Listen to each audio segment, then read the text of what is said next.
Hai Sobat Pano dan Sobat Hijau, hari ini kita sedang mengikuti program akselerasi Matahari, Manajer Tata Kelola Mangrove dan Hutan Lestari. Tujuan program ini adalah melahirkan ekosistem builder yang mampu menavigasi kompleksitas di tengah ketidakpastian zaman. Hari ini kita sudah mempelajari satu konsep yang penting. Tapi sebelum kita kasih tahu nih konsep yang kita pelajari, kita kenalan dulu yuk. Karena tak kenal maka tak sayang. Perkenalkan, nama saya Venta. Halo, nama saya Regan. Salam kenal. Hai, aku Yuli. Halo, saya Juan. Halo, saya Siska. Halo, salam kenal. Saya Robi. Jadi, konsep yang kita pelajari hari ini adalah konsep yang sangat relevan dengan dunia modern, yaitu tuna, turbulence, uncertain, novel, and ambiguous. Tuna menggambarkan situasi lingkungan strategis yang penuh perubahan cepat, ketidakpastian tinggi, munculnya hal-hal baru, serta situasi yang seringkali tidak jelas. Dalam konteks pemerintahan, khususnya di sektor kehutanan, tuna menjadi penting karena menjadi tantangan dalam mengambil keputusan agar lebih baik. Dunia saat ini tidak berjalan dengan pola statis, oleh karena itu Sobat Hijau dan Sobat Plano, mempelajari tuna sangat penting karena dapat membantu kita untuk merespon perubahan secara lebih cepat, adaptif, dan strategis. Untuk tahu poin-poin terkait tuna, selanjutnya akan dibahas oleh teman-teman saya.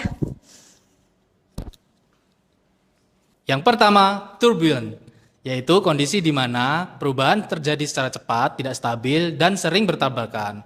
Dalam sektor kehutanan atau lebih global, yaitu ada perubahan secara global terjadi di dunia, yaitu berupa tuntutan ekonomi, kemudian perubahan iklim yang terjadi. Nah, kita sebagai organisasi di kehutanan harus inovatif, kreatif, dan adaptif terhadap perubahan. Untuk itu, kita harus tangguh dalam menghadapi perubahan tersebut. Yang kedua adalah uncertain atau ketidakpastian. Di situasi ini, informasi yang kita peroleh seringkali tidak lengkap, sehingga masa depan sulit diprediksi secara akurat. Ketidakpastian dapat muncul dalam bentuk perubahan pasar, arah kebijakan, kondisi sosial, ataupun implementasi program. Untuk pengambil keputusan, uncertain berarti tetap harus bertindak meskipun belum memperoleh jawaban secara lengkap. Oleh karena itu, pendekatan secara mitigasi resiko, tersedia data yang terbaik, dan fleksibilitas sangat penting.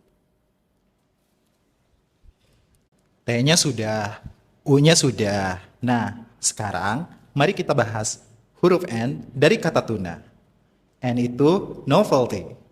Secara harfiah, novelty adalah situasi atau fenomena yang benar-benar baru dan belum pernah terjadi sebelumnya, sehingga tidak ada SOP atau catatan sejarah. Dengan kata lain, novelty seringkali membuat metode lama menjadi tidak relevan. Oleh sebab itu, sebuah organisasi harus cepat belajar dan beradaptasi agar bisa relevan.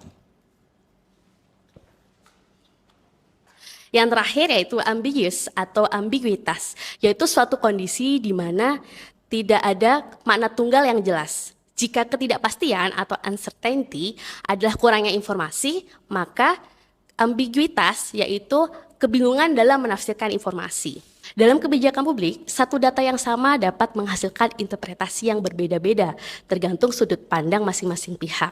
Oleh karena itu, ambiguitas memiliki kompleksitas yang tinggi. Dalam pengambilan keputusan, tidak hanya membutuhkan data, tapi juga kemampuan menganalisis, kemampuan mengklarifikasi, dan koordinasi antar pihak. Ya, selanjutnya teman-teman tadi udah dijelaskan tentang tuna ya. T, turbulence, uncertainty, terus novelty, dan ambiguous. Jadi sederhananya tuna itu kegoncangan yang terjadi karena di era sekarang ini banyak sekali di dunia kehutanan ya, sering terjadi perubahan-perubahan yang drastis, perubahan yang sangat cepat, melahirkan uncertainty, ketidakpastian gitu kan, apa yang akan terjadi di masa yang datang. Kemudian syukur-syukur mungkin dari kegiatan itu, dari fenomena-fenomena tersebut itu ada merupakan hal-hal yang baru yang belum pernah kita hadapi sebelumnya. Jadi kita belum punya rencana skenario untuk penyelesaiannya seperti apa. Jadi kemudian hal tersebut pada akhirnya akan menimbulkan multitafsir, ambigus tadi. Nah, tidak hanya sampai situ teman-teman. Jadi setelah kita memahami fenomena tadi, kita perlu berpikir secara sistem atau sistem thinking. Bagaimana kita mendapatkan akar masalah atau root cause dari fenomena tersebut. Alat yang bisa kita gunakan yaitu namanya iceberg model atau model gunung es. Teman-teman bisa teman-teman bayangkan misalnya permasalahan itu seperti gunung es. Pada top tier-nya, pada lapisan atasnya. Misalnya kebakaran hutan dan lahan. Itu peristiwa apa yang terjadi, karhutla misalnya. Setelah itu kita coba selami lebih dalam lagi. Di bawahnya itu ada pola pasti yang menyebabkan hal itu terjadi. Misal kita lihat tren pembukaan lahannya seperti apa dari segi tutupan lahannya. Pasti kelihatan 10 tahun terakhirnya. Dari situ kita pasti mendapatkan pola yang terjadi, pola-polanya seperti apa.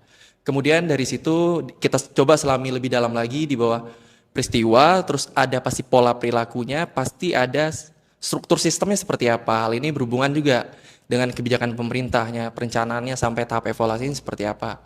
Dan pada bagian dasarnya kita akan mendapatkan mental modelnya seperti apa. Mental model ini berkaitan dengan keyakinan atau cara pandang kita terhadap alam. Contohnya bagaimana kita menempatkan alam itu sebagai objek pembangunan atau subjek pembangunannya. Jika kita memanfaatkan hutan itu hanya sebatas lahan yang terus-menerus kita manfaatkan sampai habis, apakah kita memanfaatkan hutan atau kawasan hutan itu sebagai subjek pembangunan secara berkelanjutan untuk generasi yang akan datang? Sekian, terima kasih.